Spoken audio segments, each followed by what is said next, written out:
அது வரைக்கும் அறிவாளியாக இருந்தவர் கோமாளி ஆகிட்டார். இது திமுகவுடைய டிஎன்ஏ. நீ என் கூட இருக்கிற வரைக்கும் உன்னை நாங்கள் என்ன பண்ணுவோம், திமுக தொண்டர் எல்லாம் பண்ணுவோம், திராவிடம் பேசுவோம்.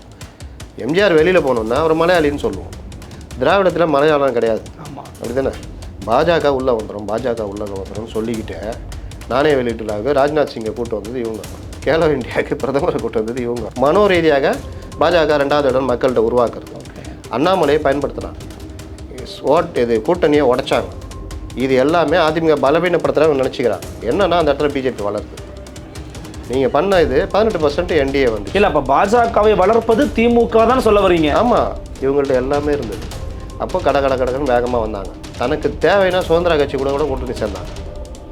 இன்றைக்கி பேசுகிறாங்க பாஜக உள்ள வந்தாங்க. சுதந்திர கட்சினாக்கு சார் வைகோ சார், நீங்கள் சாதிக் பாட்சா கொலை வழக்கில் ஸ்டாலினை குற்றவாளி சொன்னீங்க, இப்போ என்ன சார் சொல்லின்னு கேட்பாங்களா? ஏன் சார் நீங்கள் உதயநிதியை கேட்டு உதயநிதிட்ட சார் நீங்கள் வந்து பிறக்கும் போதே அவங்க அப்பா ஜெயிலில் இருந்தார், அவர் உயிருக்கே உத்தரவாதம் இல்லை, அவரை தாக்குறதுல அவரை தடுக்கிறதுக்காக உள்ளே பூந்து விழுந்த சிட்டி பாபா இறந்து போனார், அப்படிப்பட்ட கொடுமையை புரிஞ்ச காங்கிரஸ் கூட கூட்டணி வச்சுருன்னு கேட்டால் இது பண்ணுவாங்களா? அவர் வராரு அங்கேருந்து, யார், பிரசாந்த் கிஷோர், பெரிய இது இழுங்க, எவ்வளோக்கு இழுக்கிறீங்களோ அவ்வளோக்கு சீட்டு அதிகப்படுத்தி வாங்கலாம் அப்படின்னு கயிறை பிடிச்சி இழுக்கிறாங்க 2 பேரும். இழுத்த இழுப்பில் கயிறு அறுந்து போச்சு, நீங்கள் கீழே விழுந்துட்டீங்க, அவர் போய் அமித்ஷா மடியில் விழுந்துட்டார். இவர்களுக்கு என்னென்னா, என்ன அமித்ஷா பார்த்தியா இப்படி சாஞ்சிருந்தார், இவர் பார்த்தியா இப்படி உட்காந்துருந்தார், இப்படி ஏதாவது ஒன்று அமித்ஷா தான் அறிவிச்சார். திருமாவளவன் எடப்பாடி ஏன் பேசல? சரிதானே, விட்டு கொடுத்தீங்கல்ல.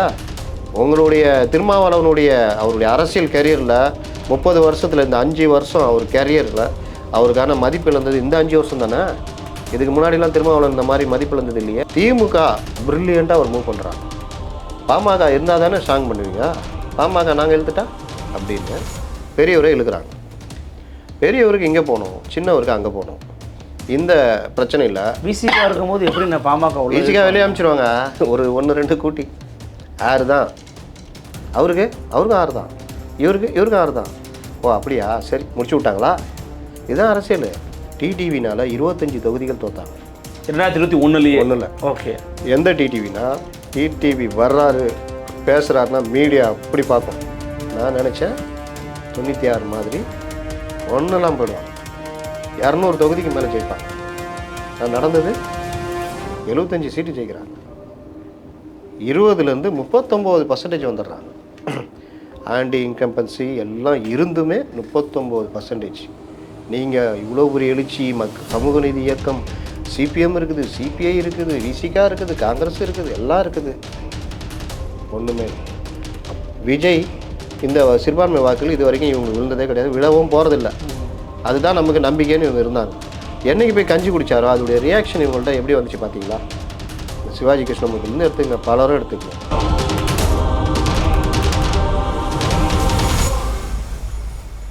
நிம்மதி ப்ராப்பர்ட்டி மேனேஜ்மெண்ட். கான்டாக்ட் 7667008999. அன்னை பர்னிச்சர்ஸ், அன்னை திருமண சீர்வரிசை பொருட்கள், டிவி, ஃபிரிட்ஜ், வாஷிங் மெஷின் உள்ளிட்ட 200க்கும் மேற்பட்ட பொருட்கள் அடங்கிய திருமண சீர்வரிசை ரூபாய் 99,000 மட்டுமே. தமிழகம் முழுவதும் இலவச டோர் டெலிவரி. தொடர்புக்கு 7550014440 9345044044. ஃபோர்த் ஸ்டேட் தமிழ் நேயர்களுக்கு அருள்மொழிவர்மனின் அன்பார்ந்த வணக்கம்.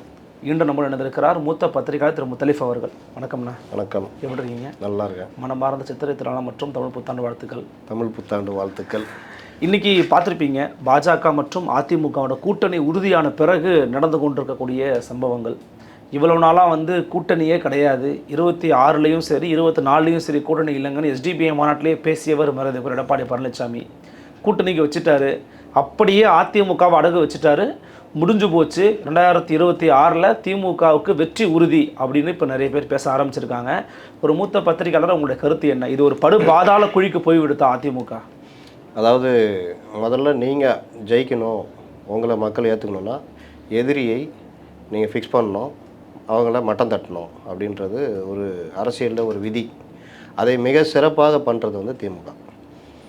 நீங்கள் பார்த்தீங்கன்னா எதிரிகள் அதிகமாக சொல்கிற அளவுக்கு பெரிய பிரச்சனைகளை 5 ஆண்டு காலமாக இந்த திமுக அரசில் இருக்குது. ஆனால் அவங்க எதிரியை ஃபிக்ஸ் பண்ணுறாங்க. எப்படி பண்ணுறாங்கன்னா, ஐயையோ ஹிந்தி திணிக்கிறாங்க பாருங்கள், ஐயையோ டீலிமிட்டேஷனு, ரூ, ஐயையோ வக் போர்டு, இப்படி எதிரிகளை அவங்களும் பிஜேபி தான் எதிரி, பிஜேபி தமிழ்நாட்டுக்கு அயோக்கியத்தனம் பண்ணுது, தமிழ்நாடுடைய உரிமைகளை பறிக்குது, அது தடுக்கிறது நாங்கள் மட்டும்தான் அப்படின்ற ஒரு நரேட்டிவ் செட் பண்ணுறாங்க.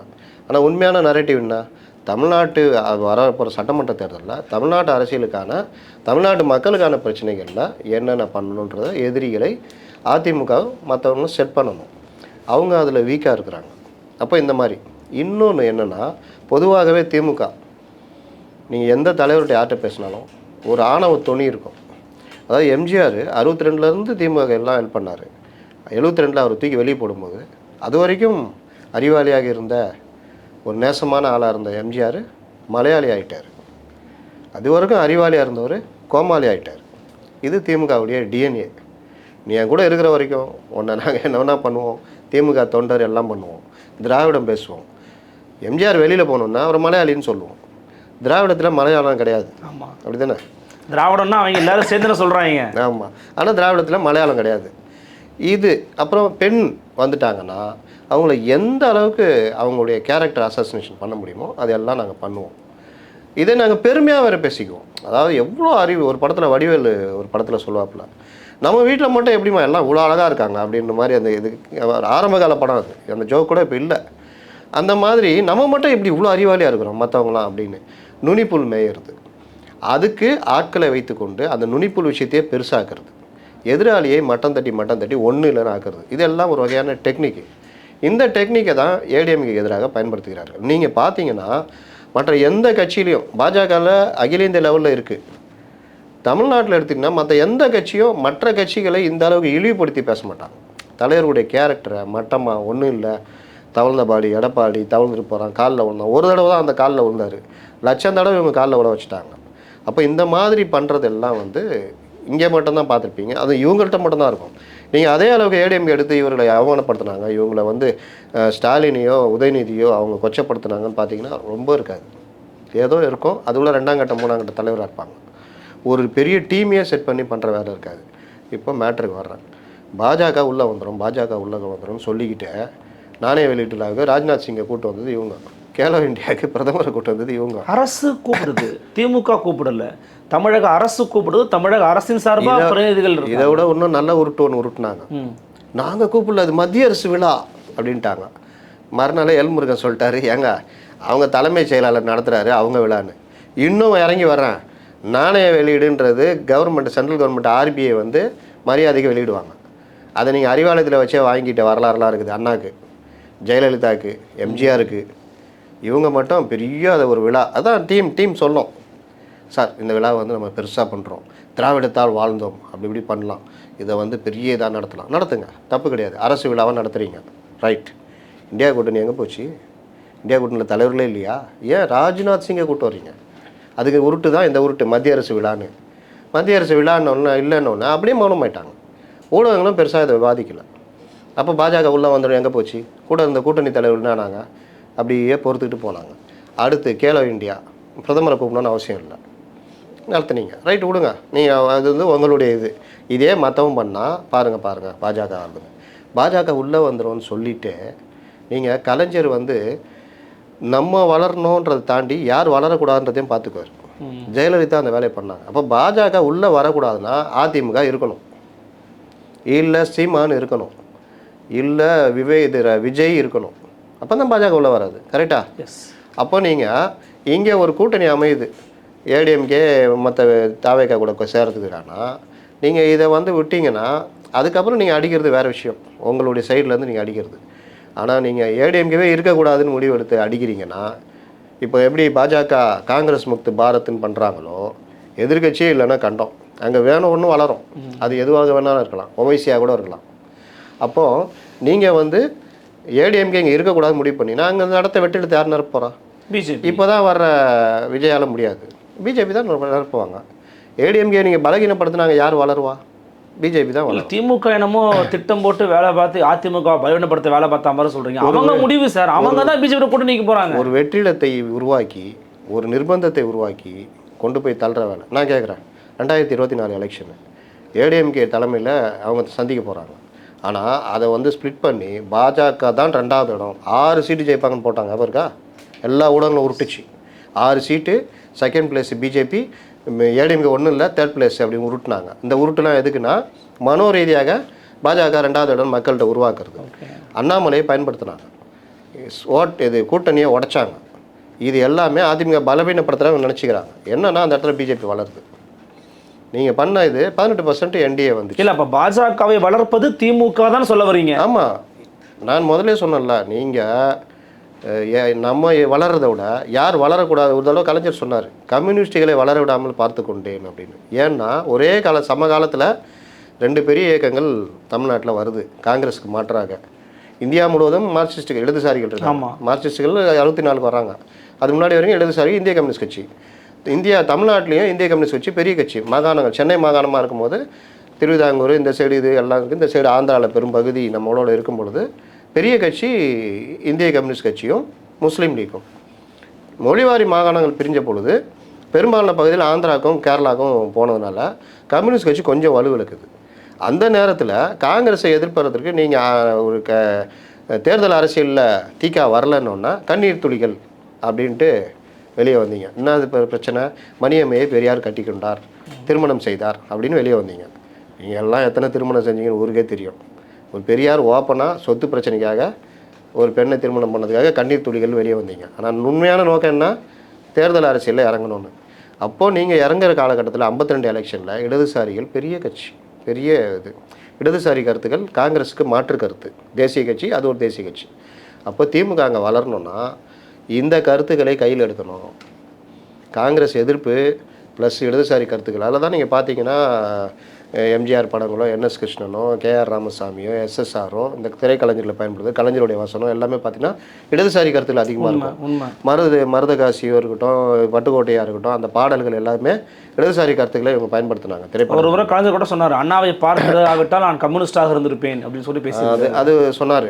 அப்போ இந்த மாதிரி விஷயங்களில் அவர்களை சார்ந்து அதுலேயும் கொஞ்சம் இது பண்ணி மொழி அரசியல், இன அரசியல் ப்ளஸ்ஸு திரைக்கலைஞர்கள் இதெல்லாம் பயன்படுத்தி ரொம்ப வேகமாக வளர்ந்துட்டாங்க. நீங்கள் மொழி இனம்னு கொண்டு போகும்போது இவங்க வர்க்க போராட்டம்னு கொண்டு வரும்போது இவங்களது எடுபடலை. இவங்கள்ட்ட இன கவர்ச்சியும் கிடையாது, கொள்கை மட்டும்தான் இருக்குது. இவங்கள்ட்ட எல்லாமே இருந்தது. அப்போ கடன்னு வேகமாக வந்தாங்க. தனக்கு தேவைன்னா சுதந்திர கட்சி கூட கூட்டணி சேர்ந்தாங்க. இன்றைக்கி பேசுகிறாங்க பாஜக உள்ள வந்துடணும், சுதந்திர கட்சினாக்கு. அப்போ இந்த மாதிரிலாம் இவர்கள் வந்தார்கள். இதுதான் உங்களுக்கு யார் வளருது வளரக்கூடாதுன்னு சொன்னோம்ல. அப்போ கம்யூனிஸ்டுகளை வளர விடாமல் பார்த்துக்கிட்டு இவர்களும் வளர்ந்து கொண்டு காங்கிரஸுக்கு மாற்று நாங்கள் தான் காமிச்சாங்க. சேம் அதே பாலிசி தான் இங்கே. நீங்கள் பாஜக வந்துடும் இதை காமிச்சிக்கிட்டே பண்ணுறீங்க. இன்னொன்று, பாஜகவை நோக்கி அதிமுகவை தள்ளியது இந்த மாதிரி காரணங்கள். இன்னொரு பக்கம் இயற்கையாகவே அதிமுக ஜெயலலிதா மறைவுக்கு பிறகு பல பிரச்சனைகளை அது கட்சிக்குள்ளே சந்திச்சுட்டு வர்றாங்க. இல்லை, அதான் கேட்க வந்தேன். இது முழு முதற் காரணமே திமுக தான்ப்பா, இவங்க இங்கே போனாலும் இதுக்கு திமுக தான்ப்பா அப்படின்னு ஒட்டுமொத்தமாக நீங்கள் திமுகவை குற்றம் சொல்வது சரியா? இல்லை சுய பரிசோதனை செய்து கொள்ள இடத்துல அதிமுக இருக்குது, அவங்க தவறு பண்ணுறாங்க, அவங்க திருத்திக்கணும்னு சொல்வது சரியா? அதிமுக எங்கெங்கெல்லாம் வீக் ஆகுறாங்கன்னா ஒரு எதிர்கட்சியாக வேகமாக செயல்படுறதுல அவங்கள்ட்ட பலகீனம் இருக்குது. திமுக மாதிரி உங்களுக்கு ஒரு சமூக வலைதளம் பெரிய அளவில் வச்சு செயல்படுறதுல பலகீனம், அக்ரெசிவாக இல்லை. இன்னொன்று, இந்த பிரச்சனைக்கும் திமுகவுடைய அடிப்படை பல விஷயங்கள் காரணமாக இருக்குது. ஓபிஎஸ்ஸை கையில் எடுக்கிறாங்க. அதிமுக பாஜகவோட சேர்ந்ததுடைய விளைவு, பாஜக ஓபிஎஸ்ஸை உள்ளே வச்சுக்கிட்டு அதிமுகக்குள்ளே விளாண்டாங்க. அது ஒரு பக்கம் ஓடிக்கிட்டு இருக்கும்போது அதுலேயும் இவங்க தாண்டி வந்தால் இந்த சைடு ஓபிஎஸ்ஸை டிஎம்கே கையில் எடுத்துருந்தது, திமுக கையில் எடுத்தது. ஆமாம், ஏங்க நீங்கள் சட்டசபையில் பாருங்கள், திமுக ஆதரவாக பேசுறது பாருங்கள். அறிக்கைகள் வர்றதுல எடப்பாடி ஒரு அறிக்கை விட்டால் இவர் ஒரு அறிக்கை விடுவார், எடப்பாடி எதிர்த்து அறிக்கை விட்டால் இவர் கொஞ்சம் சமரச போக்கில் ஒரு அறிக்கை விடுவார். இந்த மாதிரி பல விஷயங்கள். இன்னொன்று, மனோ ரீதியாக நீங்கள் தொல்லை கொடுத்துக்கிட்டே இருந்தீங்கன்னா அந்த வேலையை செஞ்சுக்கிட்டே இருக்கீங்க. பொதுக்குழுக்கு எதிரான ஓபிஎஸ் போட்ட வழக்குக்கு யார் உதவி பண்ணா? திமுக. ஓகே. இப்போ இந்த மாதிரி விஷயங்கள்லாம் பண்ணும்பொழுது அந்த கட்சியுடைய ஸ்பீடு எங்கே போகும்? கவனம் இதில் தானே இருக்கும். நீங்கள் எதிராளிகிட்ட கத்தி சண்டை போட்டுன்னு இங்கே ஒருத்தன் இடுப்புலையே குத்தின்னு வச்சிங்க, நீங்கள் இங்கே திரும்பி சண்டை போட்டுருந்தீங்கன்னா எதிராளி போட்டுருவான், அவ்வளோதான். இந்த கேப்பில் நீங்கள் இங்கே சுற்றிட்டு இருக்கும்போது ஒருத்தர் கத்தியோட போய் அவங்களோட சண்டை போட்டுன்னு இருக்காரு அண்ணாமலை. அப்போ அவர் எதிர்கட்சி தலைவர் பாருங்கள், அவர் தான் சிறப்பாக செயல்படுறாருன்னு வந்துச்சு. அப்போ இந்த மாதிரி விஷயங்கள்லாம் தடுமாறிட்டு இருந்த ஏடிஎம்கே தொடர்ச்சியாக ஊடகங்களை பயன்படுத்தி, சார்பு ஊடகங்கள், சார்பு ஊடகவியலாளர்கள் எல்லாத்தையும் பயன்படுத்தி, ஏடிஎம்கே ஒன்றும் இல்லை, டெய்லி சண்டை போகும்போதே சிவி சண்முகன் டெய்லி ஒரு கத்தி எடுத்துகிட்டு போகிறார். எப்போ சான்ஸ் கிடைச்சி எடப்பாடி குத்திடலான்னு இவர் அடிச்சுக்கிறாங்க, அவர் உருண்டுகிறார், 40 எம்எல்ஏ கூட இவர் வெளியே போகிறாரு, 6 அமைச்சர்கள் பிரச்சனை, அந்த பிரச்சனை இந்த பிரச்சனை, சின்னது நடந்தாலும் ஊடகவியலாளர் போய் கேட்பாங்க. இன்றைக்கி ஜெயக்குமார்ட்ட கேட்குறாங்கல்ல, ராயபுரத்தில் நீங்கள் இது பண்ணி இதே மாதிரி கேள்வியை அங்கே போய் கேட்பாங்களா? சார் வைகோ சார், நீங்கள் சாதிக் பாட்சா கொலை வழக்கில் ஸ்டாலினை குற்றவாளி சொன்னீங்களே, இப்போ என்ன சார் சொல்லின்னு கேட்பாங்களா? இல்லை அவங்க பழசு பேச வச்சு கேட்பீங்களா? அரசியலில் நிரந்தர நண்பனும் கிடையாது, நிரந்தர பகைவனும் கிடையாது. ஒவ்வொரு காலகட்டத்தில் ஒவ்வொரு பேசுவாங்க, அது மாறும் பொழுது சேருவாங்க. இந்த கேள்வி கேட்பாங்களா? மிசால இல்லாத கொடுமையை அனுபவிச்சாங்க திமுக. ஸ்டாலின் வந்து ஜெயிலில் இருக்கார், துர்கா அன்னியார் வந்து நிறைய மாதம் கர்ப்பிணியாக இருக்காங்க. ஒரு கர்ப்பிணிக்கு தன்னுடைய குழந்தை பேர் காலத்தில் கணவன் பக்கத்தில் இருக்கணுன்ற அந்த மன உளைச்சல் எவ்வளோ அனுபவிச்சிருப்பாங்க அவங்க. அந்த குழந்தை உதயநிதி பிறக்கும் பொழுது அவங்க எவ்வளோ கூடிய கஷ்டத்தை அனுபவிச்சிருப்பாங்க. ஸ்டாலின் உயிருக்கே உத்தரவாதம் கிடையாதுங்க. கணவன் உயிருக்கே உத்தரவாதம் இல்லை, சிறையில் வாடிக்கிட்டு இருக்கிறான், நிறமாத கர்ப்பிணி. அப்போ அந்த குழந்தை பேருன்றது அவங்களுக்கு எப்படி இருந்திருக்கும்? அப்படிப்பட்டதில் குழந்தைய கொண்டு போய் ஜெயிலில் காமிக்கிறாங்க. அப்படிப்பட்ட கொடுமையை கொடுத்த இந்திரா காங்கிரஸை நேருவின் மகளே வருக நிலையான ஆட்சி தருகன்னு சேர்க்கலையா? ஏன் சார் நீங்கள் உதயநிதியை கேட்டு உதயநிதிட்ட சார் நீங்கள் வந்து பிறக்கும் போதே அவங்க அப்பா ஜெயிலில் இருந்தார், அவர் உயிருக்கே உத்தரவாதம் இல்லை, அவரை தாக்குறதுல அவரை தடுக்கிறதுக்காக உள்ளே பூந்து விழுந்த சிட்டி பாபா இறந்து போனார், அப்படிப்பட்ட கொடுமையை புரிஞ்ச காங்கிரஸ் கூட கூட்டணி வச்சுருன்னு கேட்டால் இது பண்ணுவாங்களா? தேஜஸ்வி யாதவ் கேட்டார்ல, இந்தி திணிப்புன்றீங்களே, திணிச்சது யாருங்க? உங்கள் பக்கத்தில் இருக்க காங்கிரஸ் தானே, அங்கே கேளுங்களேன்னு கேட்டார்ல. அப்போ அரசியலில் நிரந்தர எதிரி கிடையாது, நிரந்தர நண்பர்கள். நான் இன்னும் பல சொல்லுவேன். 91 திமுக ஒரு பாவமும் செய்யலைங்க, ஏங்க ஒன்றுமே செய்யலைங்க. அவர் ஆட்சியை வேறு இழந்துட்டு இருந்தாருங்க. 89 ஜனநாயக முறைப்படியில் அவர் ஜெயிக்கிறாரு. இவங்க ராஜீவ்காந்தி கூட உள்ள அந்த கட்சி தொடர்பில் அன்றைக்கி இருந்த இந்த மாதிரி சட்டம் கிடையாது, எஸ்ஆர் பொம்மை கேஸ்லாம் கிடையாது. ஆட்சியை 1.5 வருஷத்தில் கவுக்குறீங்க. எவ்வளோ பெரிய வைத்தறிச்சல் அது! மக்களால் தேர்ந்தெடுக்கப்பட்ட ஆட்சி, எவ்வளோ பெரிய மெஜாரிட்டியோட வந்த ஆட்சி, இப்படின்றதுல கவுத்தி விட்டு போனீங்க. அந்த இதுக்கெல்லாம் நியாயம் கேட்கணும்னு 91 அவர் நிற்கிறாரு. ராஜீவ்காந்தி படுகொலை நடக்கிறதுக்கும் அவருக்கு என்னங்க சம்மந்தம் இருக்குது? நடக்கிறது கவர்னர் ஆட்சிங்க. திமுக பண்ணிச்சுன்னு ஒன்றும் இல்லாமல் போயிட்டாங்களா? 2 தொகுதி தானே ஜெயிச்சாங்க. அப்படிப்பட்ட காங்கிரஸ் கூட தானே சேர்ந்தீங்க. அப்போ எங்கே போச்சு உங்களுடைய இது? காங்கிரஸ் இது பண்ணீங்களா? இந்த என்ன கமிஷனு, ராஜீவ்காந்தி கொலை சம்மந்தமாக கமிஷன், அந்த கமிஷன் வந்து திமுக குற்றம் சாட்டணுன்னு உறவை முறிச்சிங்கல்ல, அப்போ எங்கே போச்சு? ஜெயலலிதா கூட காங்கிரஸ் உறவு இருந்தால் நான் சேரவே மாட்டேன்னு வெளியில் கட்சியை உடைச்சிட்டு வந்தார்ல மூப்பனார். அதே மூப்பனார் ஜெயலலிதா கூட 2001 சேர்ந்தார்ல. எந்த நோக்கத்துக்காக தமாக உருவானதோ அந்த தமாக போய் ஜெயலலிதா சேர்ந்ததில்ல. நீங்கள் பிஜேபியில் போனதுனால தானே. அப்போ இது அரசியலில் இது எல்லாம் கிடையவே கிடையாது. இப்போ பாஜக அதிமுகங்கிறது இயற்கையான கூட்டணி நீங்கள் சொல்ல வரீங்களா, இல்லை நிர்பந்த கூட்டணின்னு சொல்ல வரீங்க? நிர்பந்த கூட்டணி தான். நிர்பந்தம்னா அந்த நிர்பந்தம் இல்லை, ரெட்டையிலை பிடிங்கி விடுவார்கள். அமித்ஷா எடப்பாடி கூப்பிட்டு 2 அறை விட்டார். உடனே பயந்து போய், தலைவா நான் என்ன பண்ணோம், கூட்டணி வச்சுக்கோ, சதான் தலைவா அப்படின்னு. அந்த தொனியில் தான் இவங்க அடிமை கூட்டணி மிரட்டி பணி வைக்கப்பட்டார் அமித்ஷா. நான் கேட்குறேன், 22க்கு அப்புறம் பிரச்சனை ஆகிட்டே இருக்குது. 23 சுத்தமாக பிரிகிறாங்க. 24 பாஜக எடுக்காத இது கிடையாது. எவ்வளோ ட்ரை பண்ணாங்க, சரி எடப்பாடி ஒத்து வரல. ஏன்னா அவங்க நோக்கம் இவனை அடக்கி வைங்க, இவரை அண்ணாமலையை அடக்கி வைங்க, அவரால் தான் இது கெட்டுப்போச்சு, அவரை இது பண்ணுறீங்களா நான் யோசிக்கிறேன்னு. அண்ணாமலை என்ன சொல்கிறாரு, நான் ஒரு மாற்றத்தை கொண்டு வருவேன், பெரிய அளவில் கொண்டு வருவேன், உங்களுக்கு தான் ஆப்கி பாஸ் 400 பாஸ், அதனால் இந்த பாஸை விட்டுருங்க நான் பார்த்துக்கிறேன்னா, சரி தம்பி ஏதோ பண்ண போதுன்னு விட்றாங்க. அப்போது ஒத்து வராதுன்னா எடப்பாடி ஒத்து வரல. 2024 தோல்விக்கு பிறகு 12 சீட்டு ஜெயிச்சிருக்கலாம், 15 சீட்டு சாதாரணமாக ஜெயிச்சிருக்கலாம். தோல்விக்கு பிறகு பிஜேபி ரியலைஸ் பண்ணுது, அதிமுகக்குள்ளேயே ரியலைஸ் பண்ணுறாங்க. பிஜேபி தலைவர்கள் அண்ணாமலை தவிர மற்ற தலைவர்கள்லாம் பெரிய புகார் கொடுக்குறாங்க, இந்த மாதிரி அண்ணாமலை பேச்சை கேட்டு பண்ணீங்க இந்த பிரச்சனை. சந்தோஷம் உடனே இது பண்ணாங்க தெரியுமா. அப்போ நீங்கள் அவங்க ரியலைஸ் பண்ணுறாங்க, சரி நம்ம பேசலான்னு என்னென்னவோ பண்ணி பார்க்குறாங்க. எடப்பாடி ஒரு ஆள் மட்டும் ஒத்து வரல. மற்ற 2ஆம் கட்ட 3ஆம் கட்ட இவங்க சொல்கிறாங்க ரைடு விட்டாங்க, ரைடு மூலியமாக பணிய வைக்கிறாங்கன்னு. எதுவுமே கிடையாது. நீங்கள் அவங்க ஒரு கட்டத்துக்கு மேலே பார்த்துக்கலாம், வந்தால் பார்த்துக்கலான்ற முடிவு போயிட்டாங்க. விஜய் கூட கூட்டணி வைக்கிறதுக்கு அவங்க எதிர்பார்க்குறாங்க. இவர்கள் அதாவது இவங்க என்ன சொல்கிறது, நான் கூட ஒரு இதில் சொன்னேன், ஒரேடியாக போட்டு கயிறு அவர் வராரு அங்கேருந்து, யார் பிரசாந்த் கிஷோர், பெரிய இது இழுங்க, எவ்வளோ இழுக்கிறீங்களோ அவ்வளோக்கு சீட்டு அதிகப்படுத்தி வாங்கலாம் அப்படின்னு கயிறை பிடிச்சி இழுக்கிறாங்க 2 பேரும். இழுத்த இழுப்பில் கயிறு அறுந்து போச்சு, நீங்கள் கீழே விழுந்துட்டீங்க, அவர் போய் அமித்ஷா மடியில் விழுந்துட்டார், அவர் அப்படியே வாரி அணைச்சி முடிச்சிட்டார் மேட்ரு, அவ்வளோதான். அப்போது ஓரளவுக்கு தான் இழுக்க முடியும். உங்களுடைய வலிமை என்ன, ஒரு திருக்குறள் கூட இருக்குது, தன் வலிமை என்னன்னு உணர்ந்து அதோட இது பண்ணணுன்னு. அப்போ அந்த மாதிரி ஒரு நிலைமையை நீங்கள் கோட்டை விட்டீங்க. இவரை வேறு வழி இல்லை. ஒரு கட்டத்தில் இவர் ஒத்துக்கலைன்னா இவருடைய தலைமையே மாறுற அளவுக்குலாம் 2ஆம் கட்ட தலைவர் முடிவு எடுத்துட்டாங்க. ஏன்னா நீங்கள் வாட்டில் முரண்டு பிடிச்சிருந்தீங்கன்னா என்ன ஆகும்? இங்கேயும் கூட்டணியில் தாவேகம் வரல, திமுகலேருந்தும் யாரும் வரல, பாஜக கூட்டணி இல்லை, அதிமுக தனித்து போட்டினா மறுபடியும் 2024 தான். 21% வச்சு என்ன பண்ணுறது? அப்போ நம்ம எதாவது பண்ணணும். நீங்கள் சொன்னது நாங்கள் கேட்டோம், நடக்கலை. இப்போ நாங்கள் சொல்கிறத கேளுங்க. இல்லை எடுபடுமான்னு கேட்குறேன். இவ்வளவு நாளாக கள்ளக்கூட்டணி தாங்க நான் சொல்லிக்கிட்டு இருந்தோம்.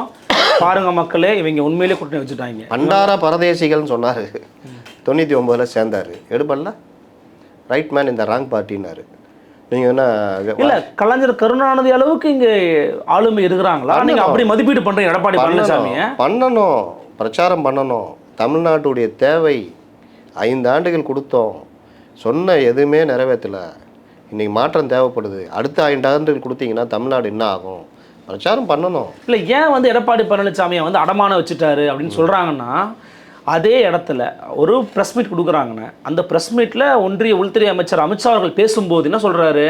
இது வந்து கொலிஷன் கவர்மெண்ட்டுக்கு நாங்கள் வந்து ஓகே பண்ணிட்டோம், கூட்டணி ஆட்சிக்கு ஓகே பண்ணோம், ஸ்ரீகாந்த் கணேஷும் அங்கே வந்து ப்ரெஸ்ஸில் சொல்கிறாரு.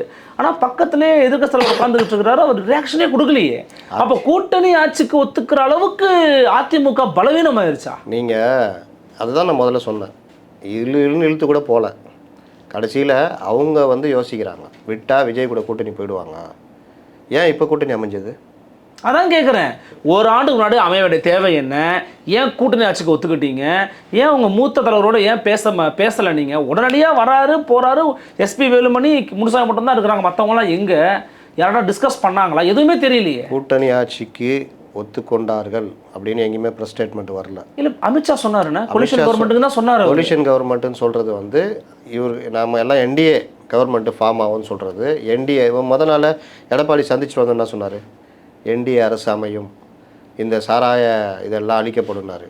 அதுக்காக என்டிஏ தலைமையில் ஆட்சி அமையும், எடப்பாடி தலைமையில் தான் சொல்லியிருக்கிறாங்க. இங்கே இப்போது சொல்கிறேன், எடப்பாடி ஒரு 160 170 சீட் நிற்கிறாருன்னா, 118 120 சீட்டு ஜெயிக்கிறாருன்னா, அது எப்படி என்டிஏ ஏதோ இல்லாட்டி கோலிஷன் கவர்மெண்ட் அமையும்? ஓகே, கோலிஷன் கவர்மெண்ட் அமையறதும் அமையாததும் நீங்கள் எவ்வளோ சீட்டு ஜெயிக்கிறீங்கன்றதை பொறுத்து தான். ஓகே, ஏன்னா 2 கட்சியுமே அப்படி தான். இப்போ டிஎம்கே எடுத்துங்க, ஏடிஎம்கே எடுத்துங்க, அதுதான் நடக்கும். ஏன்னா அவங்கள பொறுத்த வரைக்கும் எப்போவுமே தெளிவாக இருக்காங்க. இவர்களுக்கு என்னென்னா, என்ன அமித்ஷா பார்த்தியா இப்படி சாஞ்சிருந்தார், இவர் பார்த்தியா இப்படி உட்காந்துருந்தார், இப்படி ஏதாவது ஒன்று அமித்ஷா தான் அறிவிச்சார். திருமாவளவன் எடப்பாடி ஏன் பேசல? சரிதானே எடப்பாடியா? ஏங்க உங்களுக்கு ஏங்க அவங்க என்ன வேணா பண்ணிட்டு போட்டாங்க. எடப்பாடி தலைமையில தான் கூட்டணிங்கிறீங்க தமிழ்நாட்டுல. ஒரு வார்த்தை சார் நான் பேசுறேன் சார், 2வது கொடுங்க சார் நான் பேசுறேன், அந்த மாதிரிலாம் கிடையாதுங்க. அதை தான் சொல்றேன். ஒவ்வொன்றுக்கும் போயிட்டு பார்த்துட்டு இருந்தீங்கன்னா உங்க அரசியல் இவ்வளோ தானான்னு தான் வரும். உங்க அரசியல் இவ்வளோ தானா? ஏன் இப்படி உக்காந்தாரு, ஏன் சட்டக்கையை மடிச்சு விட்டுருக்காங்க, இதுதாங்க அரசியல். ஏங்க நீங்க என்ன சொன்னீங்க? நீங்க பிஜேபி கூட போகாதீங்க கோரிக்கை வச்சிங்களா இல்லையா? இதே திருமாவளவன் பிஜேபி கூட போகாதீங்க அது பண்ணீங்க. சரி நான் போகல, நான் தனியாக நிற்கிறேன் வான்னு கூப்பிட்டாங்கல்ல, போனீங்களா? 24ல் போனால் என்ன இது பார்த்தீங்களா? லாப நஷ்ட கணக்கு பார்த்தீங்களா? விட்டு கொடுத்தீங்கல்ல? உங்களுடைய திருமாவளவனுடைய அவருடைய அரசியல் கெரியரில் 30 வருஷத்தில் இந்த 5 வருஷம் அவர் கெரியரில் அவருக்கான மதிப்பு இழந்தது இந்த 5 வருஷம் தானே. இதுக்கு முன்னாடிலாம் திருமாவளவன் இந்த மாதிரி மதிப்பு இழந்தது இல்லையே. ஸ்டேட் பார்ட்டை ரெகனைஸ் பண்ணப்பட்டிருக்காங்க, 4 எம்எல்ஏ அது கிடையாதுங்க, 2 எம்பி. அது கிடையாது. நீங்கள் திருமாவளவனை நீங்கள் மற்ற இதில் பாருங்கள், நீங்கள் எவ்வளோ முட்டு கொடுக்குறீங்க கவர்மெண்ட்டுக்கு, எவ்வளோ முட்டு. ஏங்க பொன்முடி பேசினார்லங்க, ஆமாம் என்ன பண்ணாருங்க திருமாவளவன்? அது ஆதரிக்கலையே. அவர் எதிர்த்து எதாவது அறிக்கை விட்டாரா? கண்டிங்கன்னு சொன்னாரா? ஒரு சண்முகத்துக்கு இருக்கிற தைரியம் கூட இவருக்கு இல்லையாங்க? ஏங்க உங்கள் கட்சியில் யார் இருக்கணும் இருக்கக்கூடாது? நீ சொல்கிறாருல அழுத்தம் மிரட்டுகிறார்கள்னு, ஏன் இவர் வெளியே போனார்? ஆதவ அர்ஜுனா என் கட்சி பிரச்சனைங்க, நாங்கள் பேசிக்கிறோம். ஏன் அந்த 4 பேர் உறுதியாக ஆதவ அர்ஜுனை வெளியேற்றணுன்னாங்க? ஏன் அவங்க நிர்பந்தத்துக்கு திருமாவளவன் பணிஞ்சார்? விட்டா கட்சியை உடைச்சிருப்பாங்க. அப்போ இந்த மாதிரி கூட்டணி கட்சிக்கிட்ட நிர்பந்தம் கொடுக்குறது இவங்களா அவங்களா? அங்கேனா ஏடிஎம்கே உடஞ்சுதா? நீங்கள் 1000 பண்ணீங்க, அவங்களும் 1000 பண்ணாங்க. ஏடிஎம்கே எங்கேயா உடஞ்சுதா? எடப்பாடி கீழே தானே உறுதியாக இருந்தது. என்னென்னவோ சொன்னாங்க, எஸ்பி வேலுமணி தலைமையில் உடையும், எதுவுமே நடக்கலை. இப்போது சொல்கிறேன், இந்த மாதிரி ஏன் இப்படி உக்காந்தாரு, ஏன் தலையை குனிஞ்சிருந்தார், ஏன் கையை மடிச்சு விட்டார்லாம் இவர்களை பாதிக்குது. என்டிஏ கூட்டணி அமைந்தது இவர்களை பாதிக்கும். அதான் கேட்க வந்தேன். என்டிஏ கூட்டணி, திமுக கூட்டணி, இன்றைக்கு இருக்கிற வலிமையான அந்த கூட்டணிக்கு ஏதாவது சின்ன பிசடியாக ஏற்படுத்த நம்புறீங்களா நீங்கள்? அதான் முதல்வர் ஸ்டாலின் சொல்கிறார், இது ஒரு ஊழல் கூட்டணி, இதுதாங்க மிகப்பெரிய ஊழலுங்கிறார். அதுக்கே ஒரு ஸ்ட்ராங்காக கொடுக்குறாரு. நீங்கள் பண்ணுறீங்களா, இதான் மிகப்பெரிய ஊழல் அப்படிங்கிறாரு. அவர் பாவங்க, ஏதாவது சொன்ன எழுதி கொடுத்தா படிப்பார். என்ன பிரச்சனைனா, அப்போ இங்கே ஊழலே இல்லையா, அப்போ இல்லாமையா ரைடு வருது, அதை விட்டுருங்க, அதுக்குள்ளே போவானா. இந்த கூட்டணி வலிமை இல்லாத கூட்டணி அப்படின்னு நீங்கள் நம்புறீங்களா? நான் உங்களை கேட்குறேன். அதிமுக பாஜக மட்டும்தான் இருக்கிறாங்க. இந்த பக்கம் பாருங்கள், திமுக, விசிக, காங்கிரஸ், அப்புறம் இடதுசாரிகள். எண்ணிக்கையை விட்டுருங்க, நான் கேட்குறது நேரான கேள்வி. இந்த கூட்டணி வலிமையான கூட்டணியா இல்லை? இவங்க 2 பேரும் மட்டும் இருந்தாலும் வலிமையற்ற கூட்டணி தான் நான் கருதுறேன். ஏன்னா இப்போ பாமக எங்கே, அவங்களும் சண்டை போட்டுக்கிட்டு இருக்காங்க. தேமுதிக எங்கே இருக்காங்கன்னு யாருக்குமே தெரியல. புதிய தமிழ் எங்கே போகிறாங்கன்னு தெரியல. இப்படி இன்னொரு பக்கம் விஜயும் நாம் தமிழர் கட்சி மட்டும் வெளியில் நிற்கிறாங்க. அப்போ இது எப்படி ஒரு ஃபோர்ஸ்ஃபுல்லான ஒரு அலைன்ஸாக இருக்கும்? முதல் கேள்விக்கு வந்துடுறேன். இவர்களை நிர்பந்தப்படுத்தி பாஜக உள்ளே கொண்டு வந்தது அப்படின்றது, ஏன் இவங்க எல்லாம் வரல அப்படின்றதுக்கு பாஜக பயந்து போச்சு. அண்ணாமலையை நம்புனா சட்டசபை தேர்தலில் முடியாது, 4% கிட்ட போயிடுவோம் அப்படின்றதான் அவங்க ரிப்போர்ட்டு. அப்போது அதிமுக கூட்டணிகளை கொண்டு வரணும், அதுக்கு என்ன விலை கொடுத்தாலாவது நம்ம கொண்டு வரணும். இன்னொன்று கேட்குறேன், ஓபிஎஸ் டிவி எங்கே வரேன், ஒவ்வொன்றுக்காக வரேன். அப்போது இது பண்ணும் பொழுது விட்டால் தாவேக்கா போயிடுவாங்க, பேச்சுவார்த்தை ஓடிக்கிட்டு இருக்குது அப்படின்னோடனே ஒரு சின்ன சான்ஸ் கிடைச்சது. எடப்பாடி சம்மதிச்சு கொண்டு போயிட்டாங்க. முதல் கண்டிஷன் அண்ணாமலை மாற்றணுன்றது. நான் ஆரம்பத்துலேருந்து சொல்லிகிட்டு இருக்கிறேன், எடப்பாடியுடைய கண்டிஷன் அண்ணாமலையை மாற்றணும், அவரால் தான் கூட்டணி உடைஞ்சது, அவரால் தான் இந்த பிரச்சனை அப்படின்னு. எல்லாருமே அண்ணாமலை இருப்பார், அப்படி பண்ணுவார்லாம் பேசினாங்க. பெரிய பாஜக ஆதரவு ஊடகவியலாளர் கூட அண்ணாமலை இருப்பார்லாம் பேசினாங்க. நான் ஆரம்பத்தில் சொல்லியிருந்தேன், இவர் இருக்க மாட்டார், இவர் தூக்கிடுவாங்கன்னு. நீங்கள் கேட்டால் 2வது கேள்விக்கு வரேன். அப்போ நிர்பந்தம் எங்கே வருது? பாஜகவுக்கு நிர்பந்தம் இழுத்து உள்ளே போட்டாங்க. இந்த கேப்பில் திமுக ப்ரில்லியண்ட்டாக ஒரு மூவ் பண்ணுறாங்க. பாமக இருந்தால் தானே ஸ்ட்ராங் பண்ணுவீங்க, பாமக நாங்கள் இழுத்துட்டா அப்படின்னு பெரியவரை இழுக்கிறாங்க. பெரியவருக்கு இங்கே போகணும், சின்னவருக்கு அங்கே போகணும். இந்த பிரச்சனையில் விசிகா இருக்கும்போது எப்படி நான் பாமக விசிகா வெளியே அனுப்பிச்சிடுவாங்க. என்ன விசிகான பெரிய இதுவா? அதை பற்றிலாம் அரசியலில் கவலையப்பட மாட்டோம்.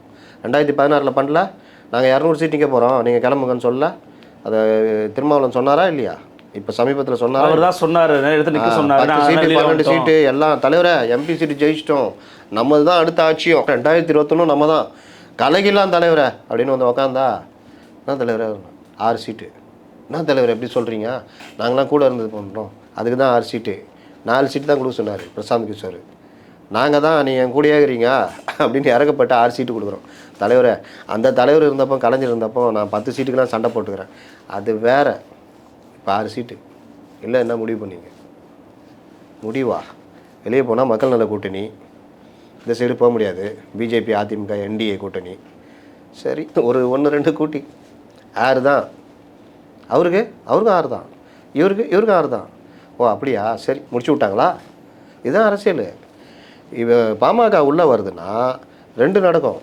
ஒன்று, நீங்கள் விக்கிரவாண்டி இந்த மாநாடுலாம் பார்த்தீங்கன்னா தெரியும், தாவேகாது நீங்கள் பெரும்பாலான பட்டியலின இளைஞர்கள் தாவேகாவுடைய இதுவாக மாறுறான். ஃபஸ்ட் டைம் ஓட்டர்ஸ் எல்லாமே இதாகும். அதில் விசிகா ஃபெயிலியர். அப்போ அவங்களுடைய பெண்ணு மற்றதெல்லாம் கணக்கு போடும்போது விசிகா இருக்கிறதோட பாமக இருந்தால் ரெட்டை லாபம்.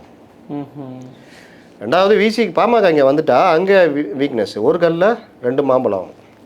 அந்த மாம்பழம் அங்கே காலி, இங்கே நம்மக்கிட்ட வந்துடுது. இவரை வெளியே அமிச்சா நமக்கு என்ன நஷ்டம்? இந்த எம்ஆர் அவர் குமுதத்தில் கேட்பார், பார்வை மாற்றுத்திறனாளி அந்த பொண்ணு கட்டிக்கிறதுக்கு, டேய் கட்டிக்கடா, உன் தங்கச்சிக்கும் இதாகும், இவ்வளோ கட்டிக்கிட்டா என்ன லாபம், கட்டலைன்னா என்ன நஷ்டம்? இப்படி இப்போ அந்த மாதிரி விசிகா இருந்தால் என்ன லாபம், இல்லாட்டினா நஷ்டம், அவ்வளோதான். பாமக வந்துச்சுன்னா இன்னும் அவுட்டு, இல்லை இருங்கன்னு வாங்க, எப்படி இருப்பார்? அப்போ தாவேகாக எங்கேயா போக வேண்டியதான். அப்போ இந்த கணக்கை அவங்க போட்டு பண்ணுறாங்க. நீங்கள் சொன்னீங்கல்ல, எப்படி நான் உங்களை கேட்டேன்ல, எப்படி ஸ்ட்ராங்காக இல்லையான்னு. பாமக இல்லைன்னா ஸ்ட்ராங் இல்லை தான். அப்போ அந்த பேச்சுவார்த்தை ஓடிக்கிட்டு இருக்கு. 2வது கேள்விக்கு வரேன். ஓபிஎஸ் டிடிவி எங்கே? டிடிவினால் 25 தொகுதிகள் தோத்தாங்க 2021 ஓகே. எந்த டிடிவினா, டிடிவி வர்றாரு பேசுகிறாருன்னா மீடியா அப்படி பார்க்கும். இந்த 5 வருஷத்தில் டிடிவியுடைய நிலைப்பாடு, திமுக ஆதரவு நிலைப்பாடு, பாஜக ஆதரவு நிலைப்பாடுன்னு போனதில்ல. அமமுகவில் வந்து பெரும்பாலானோர் அதிமுக போயிட்டாங்க. இன்னைக்கு கொஞ்சம் லெவலில் தான் இருக்கார் ஓபிஎஸ். அவரை 2 பேருமே பயன்படுத்தினாங்க. பாஜகவும் பயன்படுத்துது, இதுவும் பயன்படுது. கோடாரி கம்புன்னுவாங்க தெரியுமா? ஒரு மரத்தை வெட்டணும்னா வெறும் இரும்பு கோடாரி வச்சு வெட்ட முடியாது, அதுக்கு ஒரு கம்பு தேவை.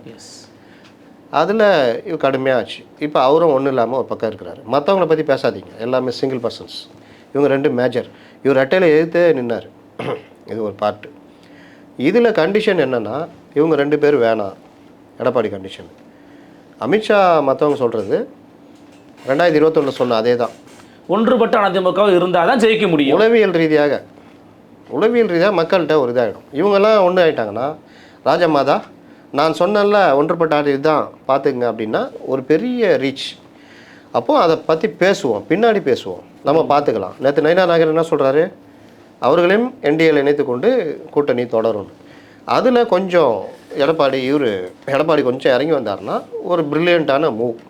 நான் இன்னும் கேட்டால் இன்னொன்று சொல்லுவேன், ஜெயலலிதா மாதிரி இருங்க, ஓபிஎஸ்ஸை கட்சிக்குள்ளே சேர்த்துக்குங்க, பிரிஞ்சு போன கேசி பழனிசாமி மற்றவங்கள சேர்த்துக்குங்க. உங்களை திட்டுவாங்களா உள்ளே வந்த பிறகு?